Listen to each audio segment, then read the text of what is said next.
We get breaking news that the Vancouver Canucks trade Ilya Mikheyev and Sam Lafferty to the Chicago Blackhawks, and this changes everything for the Canucks going into July 1st. And we also see center Teddy Blueger get extended to a 2-year deal. We're going to break all this down in this episode, so make sure to keep watching. But before we start, I just want to give a shout out to the almost 2,800 of you guys that are subscribed. We're trying to reach 3,000 before July 1st, so if you haven't subscribed yet, make sure to go down and hit the subscribe button. It's going to be a crazy offseason, and you're not going to want to miss any episodes. But with that, let's hop straight into the first topic today, which is quite a big one.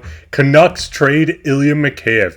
Now, we've seen reports coming through all day that Mikheyev was asked to be traded, asked to just kind of waive his no trade clause, and we finally see the Vancouver Canucks have acquired a 4th round pick in 2027 in the draft to Chicago in exchange for Ilya Mikheyev, the rights for Sam Lafferty, and a 2nd round pick. We do see Mikheyev did have some salary retained as well, and the Canucks are eating just under $750,000 of his salary cap, so this will still go against their cap. But Griffin, this is huge for the Canucks going into July 1st, where they have so many people to be signed. We still have forwards yet to be signed, which we will touch on soon. But what's your thoughts on this trade as a whole?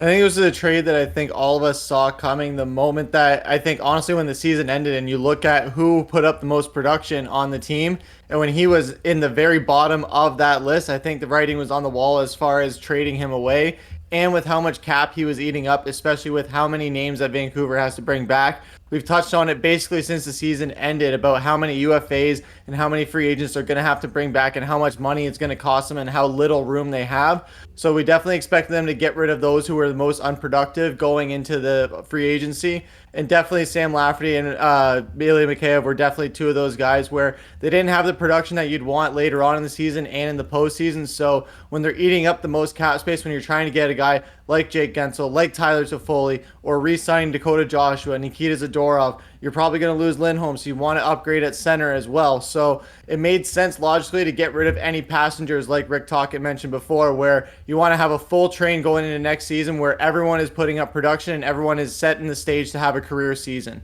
And yeah, the biggest thing is I did a video on this, I think it was just yesterday, saying how Detroit traded Jake Wallman and a 2nd round pick for future considerations.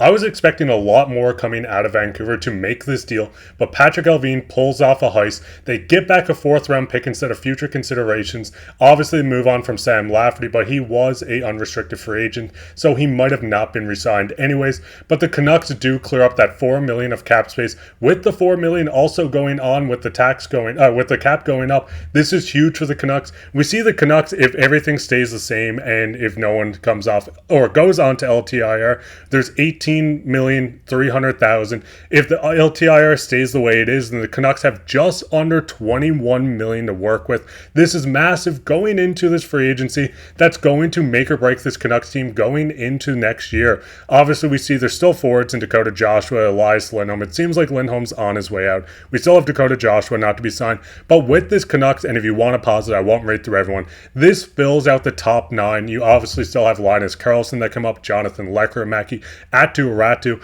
There's so many guys in the AHL that can still come up, and they have $20 million to work with. Obviously, they need to still show up on the right side on defense. Silov still needs to be signed, but obviously going in with this extra $8 million is going to make the difference on if they get a guy like Tyler Toffoli, Jake Guentzel, Chris Tanev. It could be 2 out of the 3 or 3 of the 3 now with their cap space. And Griffin, what do you think they prioritize with this extra $8 million they do have now?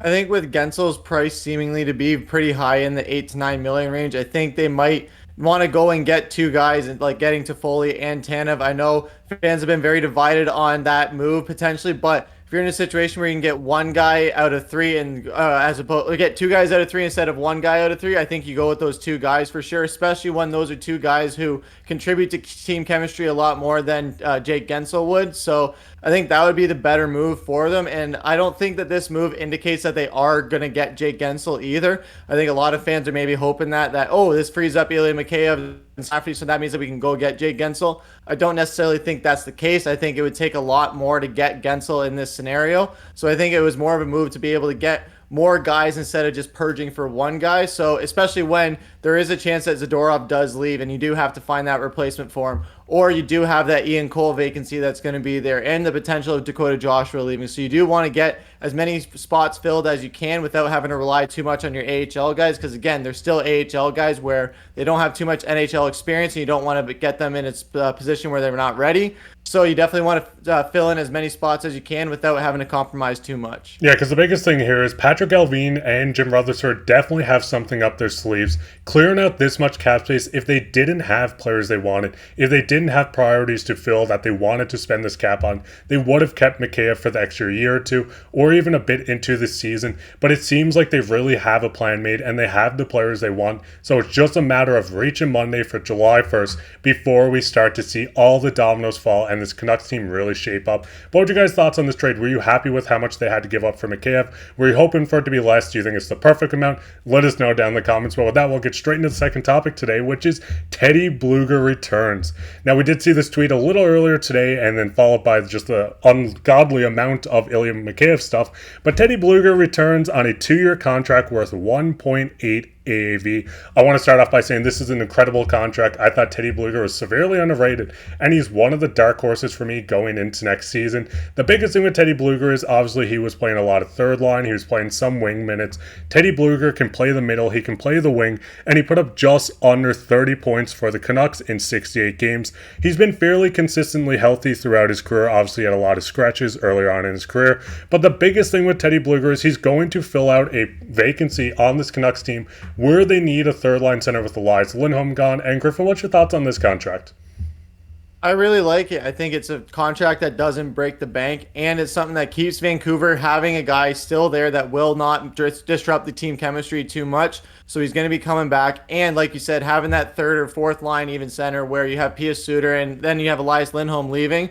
So you got him and Suter backing up that the later lines, as you would say.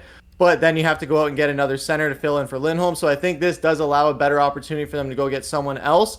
Whereas if they would purge for someone else, then they might not have the money to bring back Blueger, and it would just be a big conjunction where you would have a very difficult situation as far as bringing guys back. So I think bringing Teddy Blueger back when he did have a very underrated season, like you said, where they're going to bring him back on a cheaper deal so that it does allow them to go get more guys. And I think it's a great deal. It's not too long. It's not too expensive. I think it's a great move for the Canucks. Yeah, because the biggest thing is he is 29 years old going into next season. He will be 30 as August is his birthday. So you sign this guy from 30 to 32. He's still in the middle of his prime. He's still going to be productive. I think he still has better years ahead of him, especially in a consistent role with better line mates, if that might be Tyler Toffoli, or playing in the top 6 on the wing or center if they need to. But the biggest thing with this is you can't have too many centers on a team. If you have a winger trying to play center, that's a problem. But you can force a center to play on wing when needed and have that extra face-offs. But the biggest thing, and sorry for clicking on that, is that the Canucks team is committed to bringing back the guys that worked hard. Tocchet has his guys. Like you said earlier on, he doesn't want passengers. He noticed Teddy Blueger, how dominant he was on a line with Dakota Joshua and Connor Garland. So it's just a matter of time before we really see this team fill out. And what's your guys' thoughts on this signing? What's your guys' thoughts on everything that's happened so far? There's going to be a lot happening over the next couple days, so definitely keep up to date on that. But we'll get into everyone's favorite topic, which is comment of the day, and I'm sure I spoiled it a tiny bit, from Lauren. Any Canucks fans in Toronto need more people committed to watching with the different time zone difference. It's funny enough that me and Griffin are on the east coast of Canada. He is in Ontario, and I'm in Newfoundland. So Lauren, we feel the pain of watching these late night games, having to stay up, and I'm 4.5 hours behind, so it is quite hard to watch, especially the West Coast games. But where are you guys watching from? Let us know down in the comments, because you could be featured on the next episode like Lauren did today. And if you enjoy this episode while you're down there, leave a like, share this with your friends, make sure to hit the subscribe button. We're trying to reach 3,000 before July 1st, and like I said, there's going to be so much to cover, and you guys don't want to miss another episode. But I've been your host, Mark Pye, with my co-host Griffin. Take care.